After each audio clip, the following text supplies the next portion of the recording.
다 같이 한 목소리를 들어보도록 하겠습니다. 모세가 여호와께 아뢰되 오 주여 나는 본래 말을 잘하지 못하는 자니이다. 주께서 주의 종에게 명령하신 후에도 역시 그러하니 나는 입이 뻣뻣하고 혀가 둔한 자니이다. 여호와께서 그에게 이르시되 누가 사람의 입을 찌었느냐? 누가 말 못하는 자나 못 듣는 자나 눈 밝은 자나 맹인이 되게 하였느냐? 나 여호와가 아니냐? 이제 가라. 내가 내 입과 함께 있어서 할 말을 가르치리라. 모세가 이르되 오 주여 보낼 만한 자를 보내소서. 여호와께서 모세를 향하여 노하여 이르시되 레위 사람 내 형 아론이 있지 아니하냐? 그가 말 잘하는 것을 내가 아노라. 그가 너를 만나러 나오나니 그가 너를 볼 때에 그의 마음에 기쁨이 있을 것이라. 너는 그에게 말하고 그의 입에 할 말을 주라. 내가 내 입과 그의 입에 함께 있어서 너희들이 행할 일을 가르치리라. 그가 너를 대신하여 백성에게 말할 것이니 그는 내 입을 대신할 것이요 너는 그에게 하나님같이 되리라. 아멘. 예, 왕십리에 그 꽃제교회라는 교회가 있답니다. 왕시의 꽃제교회가 역사가 116년이 됐대요. 116년. 우리는 아직 5년도 못 됐는데, 예. 그래서 참 오래된 교회도 있구나. 그 교회가 1905년도 일제강점기에 설립이 됐답니다. 그래서 중간 이름이 한 바뀌긴 했는데, 원래 왕십리 교회에서 꽃제교회로 바뀌긴 했는데, 한 26명의 목회자가 지금 현재까지 그렇게 목회를 거쳐왔습니다. 그래서 우리도 세계로 선교교회도 주님 오시는 그날까지, 그래서 많은 교회들이 물론 저도 원래 원해서 내가 적극적으로 원해서 개척하게 된 케이스는 저는 아닙니다. 하나님 앞에서 하나님 그냥 기회를 주셔서 그렇게 받게 된 케이스인데, 어찌됐든 우리 세계로 선교교회 이왕 하나님께서 세우신 것, 그렇게 주님 오시는 그날까지 50년이 될지 100년이 될지 30년이 될지 그날까지 이 땅에서 우뚝 서서 복음의 전선에 계속적으로 이어가기를 바라는 것입니다. 아멘. 그런 의미에서 특별히 오늘 그 임직자 예배가 굉장히 중요한 것 같아요. 하나의 터닝 포인트도 됩니다. 지금까지는 중간에 한번 외부에서 오신 이제 장로님이나 목회자도 있으셨지만, 그래서 제가 시무 장로도 3명을 인정을 했었어요. 외부에 왔지만. 그러나 그분이 다 여기는 계시지 않고, 그러나 자체에서 우리가 처음부터 개척하는 가운데서 중간에 나와서 3년 이상 됐는, 그죠? 3년 이상 됐는 그런 분들 한해서 임직을 하게 됐다는 의미에서 굉장히 공신력이 있고 교회 자체에서 세워졌다는 것에 대해서 저는 굉장히 만족스럽게 생각합니다. 하나님 앞에서도. 그래서 이분들이 앞으로 이 교회를 계속적으로 이끌어가는 리더십의 한 부분이 됩니다. 그래서 제가 오늘 죽어도 이 교회를 책임질 사람이 있게 되는 셈이죠. 말하자면은. 그런 의미에서 상당히 의미 깊은 날이 됩니다. 이제 본문을 배경으로 제가 보겠습니다. 오늘 성경 말씀을. 본문을 이제 4장인데요. 출애굽기 4장인데 3장부터 먼저 봐야 될 것 같아요. 연결이 되는 스토리라서. 모세의 생애 이야기인데 80세의 모세가 소명을 받게 돼요. 80세. 이 가운데 80세 넘으신 분들 몇 분 계실 거예요. 아마. 예. 저는 아직은 멀었습니다만은. 그렇지만은 그때의 모세가 하나님의 부름을 받았어요. 그런 점에서 상당히 의미가 있습니다. 3장 1절에 모세가 그의 장인 미디안 제사장 이드로의 양떼를 치더니 그 떼를 광야 서쪽으로 인도하여 하나님의 산 호렙에 이르매 여호와의 사자가 떨기나무 가운데로서부터 나오는 불꽃 안에서 그에게 나타나시니라. 그가 보니 떨기나무에 불이 붙었으나 그 떨기나무가 사라지지 아니하느니라. 나무에 불을 붙었는데 나무가 타지 않는 것에 희귀하게 여기고 거기 가서 하나님의 소명을 받게 되는 이야기가 나오고, 이제 건너뛰어서 3장 9절에 보면은 하나님께서 이렇게 이야기합니다. 모세에게 이제 가라. 이스라엘 자손의 부르짖음이 내게 달하고 애굽 사람이 그들을 괴롭히는 학대도 내가 보았으므로 이제 내가 너를 바로에게 보내어 너에게 내 백성 이스라엘 자손을 애굽에서 인도하여 내게 하리라. 아멘. 모세 개인의 입장에서는 상당히 황당한 시점이기도 합니다. 왜냐하면 그가 구사일생으로 구출받아 가지고 물가에서 건짐을 받아서 바로의 공주에게 기름을 받아 가지고 다시 살인자의 누명을 가지고 도망을 갔잖아요. 그런데 광야에서 하나님께서 하루 이틀도 아니고 자그마치 40년 동안 어떻게 보면 썩게 만들었어요. 거기에서. 그렇게 많은 세월 동안 하나님께서 양치기 목동이나 하게 만들었을까 할 정도로 굉장히 오랜 세월을 보내게 됩니다. 오늘날 말하자면은 거의 보통 사람의 거의 한 인생이 거의 다 끝장난 거예요. 그런데 이제 하나님께서는 80세에 그를 부르게 됩니다. 그런 상황이에요, 지금. 그래서 3장 11절 말씀에 모세가 뭐라고 대답을 합니까?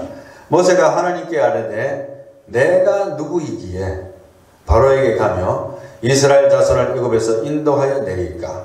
Who am I that I should go to Pharaoh and that I should bring the sons of Israel out of Egypt? 나는 아무것도 아닌데 나를 왜 부르냐는 거예요. 12절 말씀 3장 12절에 하나님이 이르시되 내가 반드시 너와 함께 있으리라. 내가 그 백성을 애굽에서 인도하여 낸 후에 너희가 이 산에서 하나님을 섬기리니 이것이 내가 너를 보낸 증거니라. 모세가 하나님께 아뢰되 내가 이스라엘 자손에게 가서 이르기를 너희의 조상의 하나님이 나를 너희에게 보내셨다 하면 그들이 내게 묻기를 그의 이름이 무엇이냐 하리니 내가 무엇이라고 그들에게 말하리까? 이름 좀 합시다 이런 거예요. 하나님에 대해서. 참 재밌는 것은요. 14절에 하나님이 모세에게 이르시되 나는 스스로 있는 자니라. 또 이르시되 너는 이스라엘 자손에게 이같이 이르기를 스스로 있는 자가 나를 너희에게 보내셨다 하라. God said to Moses, I am who I am. And he said, Thus you shall say to the sons of Israel, I am has sent me to you.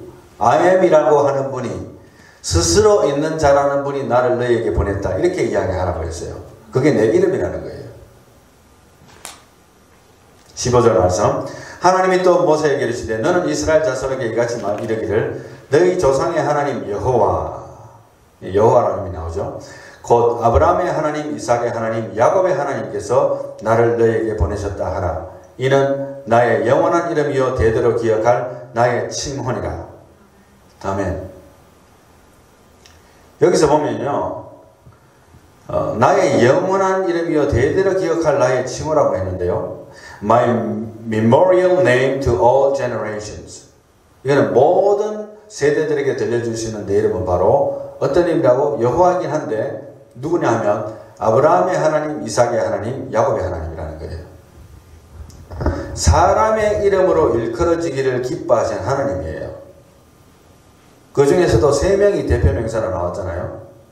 근데 참 재밌는 것은요. 성경상으로 사실은 뭐 저도 본명은 조혁진이지만 제가 목회 전상에 나서면서 제가 조 다니엘 목사로서 이름을 붙여서 제가 나갔어요. 뭐 연예인도 아닌 사람이 뭐 이렇게 가명까지 붙이냐 할지 모르지만 그 이름이 좋았어. 그런 사람처럼 되고 싶어서 사실은 붙인 이름입니다.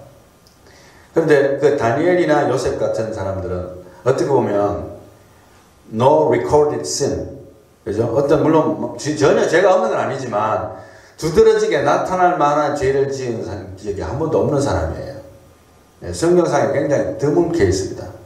그런데 다니엘의 하나님, 요셉의 하나님이라고 이야기하지 않냐고 아브라함과 이삭과 야곱의 하나님이다 이렇게 이야기했거든요. 저는 항상 그 말씀을 생각할 때 굉장히 은혜가 돼요. 왜냐하면 아브라함 같은 경우에도 사실 믿음의 조상이라 했지만은 자기 와이프를 팔아먹은 사람이에요. 어떻게 보면 2번이나 목숨을 부지하기 위해서 자기 와이프가 너무 예쁜 거예요. 그러니까 지나가는 곳마다 이제 왕이나 이렇게 권력 있는 사람들이 자기 아내를 뺏고 자기를 죽일 것이다 이렇게 두려워했어요.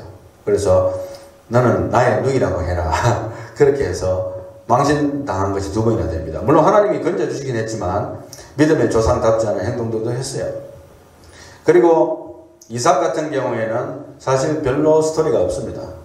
아브라함의 아들 이삭이. 그렇지만 사실은 어떻게 보면 이삭과 같은 사람은 제 개인적인 의견으로는 그가 평생 트라우마를 갖고 살았기 때문에 자기가 아버지가 자기를 죽이려고 했던 그 장면이 아마 평생의 트라우마일 거예요. 그렇기 때문에 그는 교만할 수도 없고 어떤 하나님의 축복을 주신다 하더라도 어떤 굴곡이 많은 인생을 살 수가 없어요. 왜냐하면 어릴 때 워낙 큰 충격을 받았기 때문에 그거 하나로서 그냥 항상 겸손하게 하나님을 섬길 수 있지 않겠는가 하는 생각을 해봅니다. 그래서 이삭의 이야기는 그렇게 많은 파란만장한 인생이 없어요. 그걸로 끝나요. 그런데 야곱이 좀 문제가 있어요. 야곱은 굉장히 좀 간사한 성품을 타고났습니다. 물론 이제 형 에사와 함께 상태가 나왔지만, 그죠? 발꿈치를 잡고 나왔잖아요. 그리고 결국에는 장자의 명분을 뺏기 위해서 거짓말을 칩니다. 어머니의 협력을 받았어. 그래서 뭐 그것 때문에 미움을 받아서 도망자가 되기도 하고, 나중에 하나님과의 천사의 싸움을 벌여가지고 영적인 회복을 맛보는 일이 일어나지 않습니까? 그러나 그의 성품 자체를 볼 때에는 굉장히 간사함이 많았어요. 뒤늦게까지 하나님과 씨름을 할 때까지는 그것이 벗겨지지 않았다 할 정도로, 물론 성실한 인물이긴 했습니다만은 굉장히 허물이 많았어요. 그러니까 말하자면은 아브라함과 이삭과 야곱이라고 한다면 파괴되어진 허물 많은, 그렇지만은 믿음을 지킨 이 세 사람들의 조상이, 이 사람들의 하나님이라는 거예요. 하나님은 그 사람들의 이름을 들먹이기를 부끄러워하지 않았어요.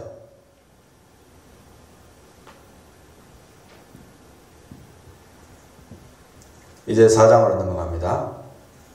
4장 1절입니다. 모세가 대답하여 이르되 그러나 그들이 나를 믿지 아니하며, 아까 이야기에서 계속 연결되는 거예요. 지금 아직도 conversation, 하나님과 모세의 conversation이 3장에서부터 지금 4장으로 연결되는 겁니다. 그러나 그들이 나를 믿지 아니하며 내 말을 듣지 아니하고 이르기를 여호와께서 내게 나타나지 아니하셨다 하리이다. 그렇게 이야기한다고 해서 날 믿을까요, 하나님? 안 그럴 것 같은데요. 이렇게 이야기합니다. 여호와께서 그에게 이르시되 내 손에 있는 것이 무엇이냐? 그가 이르되 지팡이니이다. 그래서 지팡이를 땅에 이렇게 던지니까 뱀이 되었고, 다시 꼬리를 잡으니까 지팡이로 변했잖아요. 그런 기적을 보여주십니다, 하나님께서. 그래서 하나님은 항상 우리에게도 오늘날도 마찬가지로 네 손에 있는 것이 무엇이냐 이렇게 물으세요. 그것이 지팡이가 됐든 뭐든 됐든. 사람들은 항상, 믿는 사람이든 믿지 않는 사람들은 자꾸 딴 걸 생각해요. 내 걸 보지 않고. 하나님께서 나에게 주신 달란트가 뭔지를 생각하면 그 달란트를 극대화시킬 수 있는데, 지팡이가 뱀으로도 변할 수 있는데 자꾸 딴 데를 눈을 돌리니까 기적이 안 일어나는 거예요. 하나님이 나에게 주신 것이 무엇인가 생각하고 그 달란트를 기도하는 가운데 극대화시킨다면 많은 능력이 나타나지 않겠는가. 그런 예화로도 우리가 설교를 많이 하잖아요. 근데 오늘도 그렇게 적용할 수 있다고 생각됩니다. 그래서 임직 받으신 분들 특별히 그런 생각에서 하나님이 나에게 주신 달란트가 무엇인가. 목회자도 마찬가지예요. 임직 받으신 분들의 달란트를 잘 보고 그분들을 활용할 필요가 있어요. 그래서 달란트가 없는 부분을 계속적으로 이력도 시킨다든가 이렇게 하면 너무 힘들잖아요. 그러나 달란트가 있는 분야에 시키는 것이 긍정적인 효과를 가져옵니다.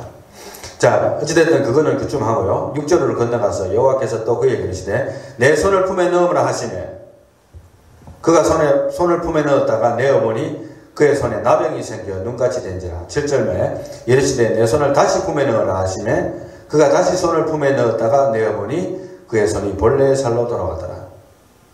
문둥병이 생겼다가 낫는 게 금방 이렇게 보이는 그 기적도 보여줍니다. 하나님께서 이렇게 짧은 시간 안에 모세에게 하나님의 능력을 보여주셨어요. 필요하다 싶으니까 보여주신 겁니다. 그래서 이제 오늘 본문 말씀으로 연결되는데 10절 말씀에 모세가 여호와께 아뢰되 오 주여, 나는 본래 말을 잘 못하는 자니이다. 주께서 주의 종에게 명령하신 후에도 역시 그러하니 나는 입이 뻣뻣하고 혀가 둔한 자니이다. Please Lord, I have never been eloquent. eloquent라는 말은 유창하다는 거예요. 난 유창하게 말할 줄 모른다는 거예요. Neither recently nor in time past. 지금도 마찬가지고 과거에도 한 번도 나 말 잘해본 적이 없습니다. Nor since you have spoken to your servant. For I am slow of speech and slow of tongue. 입이 뻣뻣하고 둔하기 때문에 내 같은 사람이 당신의 말씀을 증거하다니요. 이 핑계 좋잖아요. 핑계. 그죠? 이 말씀에 대해서 저도 이렇게 저 자신을 돌아보게 되었습니다. 물론 이제 약간의 오프긴 한데, 저 개인의 어린 시절을 돌아보게 된다면은 그 하나님의 훈련과 은사가 한 2가지 정도 됐는데, 실제로는 제가 모태신앙으로서 교회에서 전하다가 찬양대를 했어요. 성가대. 그래서 거기서부터 이제 베이스 주로 베이스 목소리였기 때문에 베이스를 주로 했고 테너는 조금 했는데 너무 목이 힘들더라고요. 그래서 테너는 아니었고 베이스를 했고 그 후에 이제 중학교 2학년 때 산에서 기도하는 가운데 방언은사를 받은 후에 혀가 좀 많이 부드러워졌어요. 제가 굉장히 말을 이렇게 조리 있게 하는 사람이 부러웠고 말을 또박또박 하지 못했어요. 그냥 보통 사람 하는 말로는 했지만 앞에 나서서 이야기할 수 있는 그런 정도의 스피치 할 수 있는 어린 시절이었긴 하지만 말 잘하는 아이는 아니었습니다. 그런데 혀가 많이 부드러워졌고 또 제가 어릴 때 시절을 돌이켜보니까요. 제가 살고 있던 그 대명동, 남부 대명동 앞산 밑에 살았는데 대구에 거기 미군 부대가 옆에 있고 또 미국말도 하고 한국말을 하는 릴라라고 하는 혼혈, 이제 한국 사람과 이제 미국 사람 사이에 낳는 그 혼혈 여자의 친구가 있었어요. 그래서 그냥 그때는 동심이니까 주일날 아침에 일어나면은 걔 집에 문 두드려가지고 같이 집에 교회 가자 이렇게 해가지고 교회를 데리고 가고 그런 기억이 납니다. 지금 어렴풋이. 예, 중학시 되면서 이제 자연스럽게 멀어졌는데 왠지 걔가 좋더라고요. 그래서 그렇게 쫓아다녔어요. 쫓아다니고 했는데 뭐 아무 일 없었습니다. 근데 이제 미군 부대 축제에도 또 자주 갔어요. 미군 부대가 가까이 있고 그때 당시로 분위기가 굉장히 좋아서 물론 뭐 데모도 하기도 했지만 미군 부대 축제가 한 1년에 한 번씩 있는 것 같더라고요. 그랬다 하면 뭐 오픈 투 더 퍼블릭이잖아요. 그럼 난리가 나요. 줄을 서가 들어가려고. 그 뭐 길을 쓰고 저도 들어가서 한 2번 가서 노는 모습도 보고 하니까 너무 좋더라고요. 그런 기억이 납니다. 그리고 이제 한국에 있으면서 참 희한한 게 하나님께서 나를 훈련시키신 게 한국에 있으면서 AFKN이라고 해갖고 미국 사람들이 보는 미국 방송이 있어요. 영어로 나오는 건데 뜻도 모르고 그냥 보는 거예요. 그냥 재밌어. 그걸 보면은. 그래서 계속 많이 봤어요. 한국 방송보다도 오히려 미국 방송을 더 많이 봤어요. 제가. 뜻도 모르고.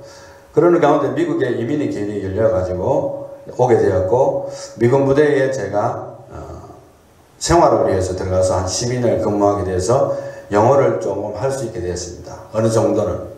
그렇게 유창한 편은 아닙니다만은 어느 정도 하게 돼서 입술이 둔하던 내가 한국말과 영어를 할 수 있는 목사가 되게 되었어요. 그런 과정을 거치게 되었습니다. 이게 하나님께서 인도하신 것 같아요. 다 보면은. 저만 보더라도. 그래서 모세의 경우는 좀 특수한 경우입니다. 당장 일을 시작해야 되는데 80대는 노인이 됐는데 당장 그게 불가능하잖아요. 사실 어떻게 보면. 그래서 하나님께서는 다른 방법으로 이야기를 합니다. 11절 말씀. 여호와께서 그에게 이르시되 누가 사람의 입을 지었느냐 누가 말 못하는 자나 못 듣는 자나 눈 밝은 자나 맹인이 되게 하였느냐 나 여호와가 아니냐 이제 가라 내가 네 입과 함께 있어서 할 말을 가르치리라. 모세가 이르되 오 주여 보낼 만한 자를 보내소서. Please Lord now send the message by whomever you will. 나는 아닙니다 이런 뜻이에요. 누구든지 당신이 보내실 수 있지 않습니까? 당신이 메시지만 주면 되지 않습니까? 왜 납니까? 14절에 여호와께서 모세를 향하여 노하여 이르시되 Then the anger of the Lord burned against Moses and he said 레위 사람 내 형 아론이 있지 아니하냐 그가 말 잘하는 것을 내가 아노라. 그가 너를 만나러 나오나니 그가 너를 볼 때에 그의 마음에 기쁨이 있을 것이라. 아멘. 이제 바로 리플레이스먼트를 하나님이 딱 제시합니다. 그것도 변명이 안 된다는 거예요. 네가 입술이 둔하면 내가 너에게 주시는 메시지를 그에게 전달하면 아주 조리 있게 유창한 말로 네 형 아론이 메시지를 전달할 거다. 이제 할 말이 있니? 이 말입니다. 그래서 마침내 하나님의 명령은 떨어지고 15절에 너는 그에게 말하고 그의 입에 할 말을 주라.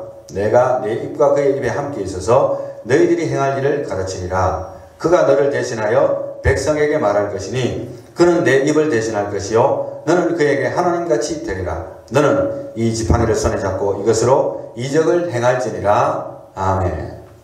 마침내 모세는 순종할 수밖에 없었어요. 이제는 순종합니다. 오늘 설교 제목을 제가 보낼 만한 자를 보냈어서 본문에 나온 대로 모세의 말을 그대로 적었는데요. 저 같은 경우에는 목사가 될 자격이 있어서 목사가 되었다고 생각한 적이 사실 한 번도 없습니다.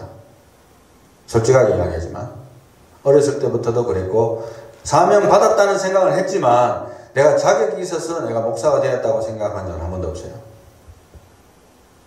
사람마다 틀리겠지만 그냥 하나님이 부르셨으니까 순종해야지라는 마음으로 지금까지 임하고 있습니다. 저의 개인적인 소명의 말씀은 사실은 이사야서 6장 8절입니다. 내가 또 주의 목소리를 들으니 주께서 내게 이르시되 내가 누구를 보내면 누가 우리를 위하여 갈고 하시니 그때 내가 이르되 내가 여기 있나이다 나를 보내소서 하였더니 Whom shall I send and who will go for us? 여기서 재밌는 것은 하나님이 누가 우리를 위해서 갈고 했거든요. 하나님 당신이 누가 나를 위해서 갈고 하지 아니하고 누가 우리를 위해서 갈고 삼위일체 하나님이라는 것을 전제하는 거예요. 그때 내가 이르되 내가 여기 있나이다 나를 보내소서. Then I said, Here I am, here am I, send me. 나를 보내달라. 그것을 제가 설교를 들으면서 말씀을 들으면서 또 전도사님 신방 가는 데도 따라간 적도 있고 한데 그때도 그 말씀을 하시는 걸 들으면서 자꾸 내 마음에 그게 감동이 되는 거예요. 남에게 주시는 말씀처럼. 그런데 이제 이사야 같은 경우에는요, 지난번에 한번 이사야에서 했습니다만 20장에 나타난 이사야의 순종을 보게 되면 20장 1절에 아수르의 사르곤 왕이 다르단을 아스도스로 보내매 그가 와서 아스도스를 쳐서 취하던 해니라. 그때 여호와께서 아모스의 아들 이사야에게 말씀하여 이르시되 갈지어다 내 허리에서 배를 끌고 내 발에서 신을 벗을지어다 하시매 그가 그대로 하여 벗은 몸과 벗은 발로 다니니라. 여호와께서 이르시되 나의 종 이사야가 3년 동안 벗은 몸과 벗은 발로 다니며 애국과 구스에 대하여 징조와 예표가 되었느니라. 굉장히 말도 안 되는 명령을 하나님께서 하나님 당신의 메시지를 전달하는 그 표징을 삼기 위해서 한 선지자의 인생이 그렇게 나체로 3년을 다니게 했습니다. 그런데 이사야는 그대로 순종했어요. 아무나 순종할 수 있는 거 아닙니다. 그토록 처절한 하나님의 메시지가 강했다는 것을 이야기할 뿐만 아니라 어떤 분은 이제 이사야의 그 순종에 대해서 이야기할 때 특별히 이사야 6장에 나타난 보호자의 환상을 이사야가 봤기 때문에 그걸 본 이상 순종 안 할 수가 없다. 이런 말을 하더라고요. 물론 그것도 사실입니다. 그렇지만은 소명의식과 믿음이 없었다면 아무리 그걸 봤다 하더라도 순종하기가 어려웠을 거예요. 모세처럼 하나님 안 됩니다. 나는 안 됩니다. 내 인생이 뭐가 됩니까? 그렇게 이야기할 만한 것 아닙니까? 평생 다 벌거벗고 다니라는데 3년을.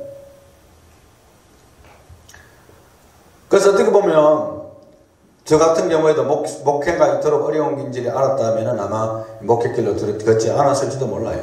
어떻게 보면. 몰랐기 때문에, 아무것도 몰랐기 때문에 오히려 순수한 마음으로 하나님 나 여기 있습니다. 저는 그런 입장이거든요. 그래서 그렇다고 해서 저는 후회하는 건 아닙니다. 너무나 감사하고 하나님의 인도하심에 대해서 또 찬양을 드리는 바입니다. 그래서 이제 충분한 자격은 사실은 없다고 생각했지만 사실은 어떤 면에서 제가 잘못 생각하는 부분이 있어요. 그거 뭐냐면 충분한 자격은 하나님만이 결정하실 일입니다. 할렐루야. 모세는 나는 아닙니다는데 하나님 입장에서는 너 자격이 돼. 안 된다고 하는 네가 바로 준비가 된 거야. 너는 안 되는 거 알지. 그렇지만 누가 보냈냐는 거예요. 내가 너를 보냈지 않느냐는 거예요. 이제는 거부하지 말라는 거예요. 그래서 목회자나 임직을 받는 자의 입장에서는 우리의 몫은 순종입니다. 순종하느냐 안 하느냐. 직분을 주실 때에 그것에 대해서 내가 결과적으로 순종하느냐 안 하느냐. 모세가 안 됩니다. 나는 안 됩니다. 나를 왜 부릅니까? 나는 입술이 뻣뻣합니다. 온갖 말을 다 했지만 결국은 모세가 순종을 했습니까? 안 했습니까? 순종했잖아요. 여러분 자식을 키우는데 어떤 자식이 아빠 말을 안 듣는 거예요. 안 듣고 막 시키면 안 한다고 씩씩거리면서 내가 그걸 왜 하냐고. 아마 아빠 자식이지만 내가 그런 걸 왜 귀찮게 하냐고. 투덜투덜 거리다가 나중에 뉘우치고 가서 아빠가 시킨 걸 했습니다. 근데 한 자식은 말을 잘 듣고 아빠가 시키니까 내가 할게요. 아빠가 시키니까 해야죠. 근데 나중에 보니까 삼천포로 빠져버린 거예요. 이 아들이. 말은 순종한다고 말은 한 거예요. 근데 그 막상 보니까 어디로 갔는지 뺑소니치고 없는 거예요. 일 시키니 놨더니만. 두 아들 중에 누가 순종했습니까? 안 하겠다고 난리 난 아들이 오히려 순종했지 않습니까? 순종은 말이 아니에요. 임직받은 자는 말이 앞서는 것보다는 실질적으로 행동으로 순종을 보여줘야 돼요. 그런 의미에서 오늘 임직받는 모든 분들과 저에게 중요한 마인드는 하나님 당신이 이렇게 이야기합니다. 내가 너에게 임직을 준 것이지 사람을 통해서 물론 조 다니엘 목사를 통해서 준 것이지만 그러나 조 다니엘 목사가 준 것이 아니고 거쳐서 준 것이고 그 임직은 결국에는 내가 준 거야. 할렐루야. 그러니까 충분한 자격이 있습니까? 없습니까? 있는 거예요. 그래서 저도 자격 없는 나에게 하나님이 직분을 주셨다는 생각도 물론 가지지만 겸손하게 하는 것도 있지만 하나님께서 나에게 자격을 주셨구나. 그게 더 무거운 거예요. 어깨가 더 무거워지는 거예요. 항상 정신을 차리게 되고. 그리고 I have full trust in you. 영어로 이런 말 하잖아요. 보통 보면은 어떤 회사에서도 어떤 사람을 맡길 때에 I have full trust in you. 내가 너를 믿는다. 이런 걸 하잖아요. 하나님이 내가 너를 믿는다는 거예요. 목회자가 임직을 세울 때에 안수 집사, 권사님 믿습니다. 내가 당신을 믿습니다. 신뢰합니다. 이런 뜻이에요. 왜? 하나님이 신뢰하셨기 때문에. 부족하지만 하나님이 세우셨다는 겁니다. 사람이 직분을 받게 되지만은요, 그 직분이 또한 그 사람을 만든다는 거 저는 그걸 믿습니다. 그걸 알게 되는 것 같아요. 그래서 이런 말이 있잖아요. 한국말에도 달리는 말에 채찍질하라. 제 말이 아니고 한국 속담에 그런 말이 있습니다. 근데 아주 적합한 말인 것 같아요. 목회에서도. 목회 철학이기도 한데 제가 expectation이라고 할까요? 기대치라고 할까요? 그것은 직분자, 특별히 안수집사 이상 되는 직분자에 대한 기대치는 다른 분들에 비하면 좀 높습니다. 그게 옳다고 생각해요. 그죠? 그래서 좀 더 잘할 수 있도록 또 잔소리도 할 수도 있고 옛날에는 안 하던 잔소리까지도 좀 들어야 될지도 몰라요. 그렇지만은 그것은 제가 좀 더 여러분들을 업그레이드 시킬 수 있는 충고라고 생각하시면 될 것 같고 또 한 가지 제 목회 철학은 실수는 할 수 있습니다. 누구나 저를 포함해서 그것이 큰 것이든 작은 것이든 롱텀이든 숏텀이든 실수는 할 수 있습니다만은 그러나 의도적인 불순종은 안 된다. 이거는 하나님 앞에 대해서 큰 죄예요. 의도적으로 하나님을 거부하거나 명령에 불순종하는 행동을 가진다든가 그런 마음과 원망을 가지는 것은 직분자로서 치명적인 거예요. 그래서 그렇지 않은 자가 되는 것이 중요하다. 저는 그렇게 믿습니다. 자, 그래서 이제 말씀을 맺어야 되는데요. 충분한 자격은 하나님만이 결정하실 수 있다. 오늘 설교 제목은 보낼 만한 자를 보내소서 하셨지 않습니까? 그래서 제가 여러분들에게 말씀드리고 싶은 것은 이것입니다. 사실은 저나 여러분들이나 다 부족합니다. 그래서 부족하다고 생각하고 겸손한 마음을 가지라. 이것이 첫 번째예요. 그러나 두 번째가 더 중요하다고 믿는 것은 뭐냐 하면은 하나님 앞에서 우리가 안수집사로, 권사로, 목회자로 부르심에 대해서 자긍심과 자부심을 가지라는 거예요. 이 말씀을 꼭 해드리고 싶습니다. 많은 사람들이, 성도들이 그것이 결여되게 되었을 때에, 그리고 서로 존중하지 않게 되었을 때에 문제가 심각해지더라고요. 그런데 제가 에돔 테스트라는 말을 지난번에 하면서도 느꼈습니다만은 아무리 부족할지라도 하나님께서 세우신 자라면, 그죠? 하나님께서 세우신 자라면 충분히 자격이 있는 자고 거기에 대해서는 어떤 누구도 언급을 해서는 안 되고 모든 성도가 순종하고 아멘하는 자세가 필요합니다. 그분이 부족할지라도 하나님이 세우셨지. 그분 당신이 그렇게 생각하는 것도 필요하고 온 성도가 그런 마음으로 받아들이는 믿음이 필요해요. 그렇게 할 때에 서로 존중하는 교회, 사랑하는 교회, 직분자로서 최선을 다하는 교회, 세계로 섬깁니다. 하나님의 인도함을 받고 하나님께서 주신 직분에 자긍심을 가지는 저와 여러분들이 다 되시기를 예수님 이름으로 축원합니다. 기도합니다. 하나님 감사합니다. 오늘의 임직식을 통하여 주님 주신 말씀, 우리가 물론 겸손해야 될 줄 압니다. 자격 없는 자를 자격 있는 자로 세워주심에 감사해야 될 줄 압니다. 그러나 아울러서 우리가 잊지 말아야 될 것은 우리에게 임직을 주신 자가 사람이 아니라 하나님이 나에게 주신 임직이라는 사실을 명심하고 모든 성도가 하나님이 주신 직분을 최선을 다해서 받들며 섬기며 그 직분에 걸맞는 행동과 말을 할 수 있도록 주님 앞에 기도하는 가운데 참으로 성장 성숙되며 교회를 이끌어 나가며 선교하며 전도하며 많은 사람들을 옳은대로 이끌어 나가기에 조금도 부족함이 없는 능력 있는 리더십으로 주님께서 자리 잡을 수 있도록 축복해 주시옵소서. 예수님 이름으로 기도하옵나이다. 아멘.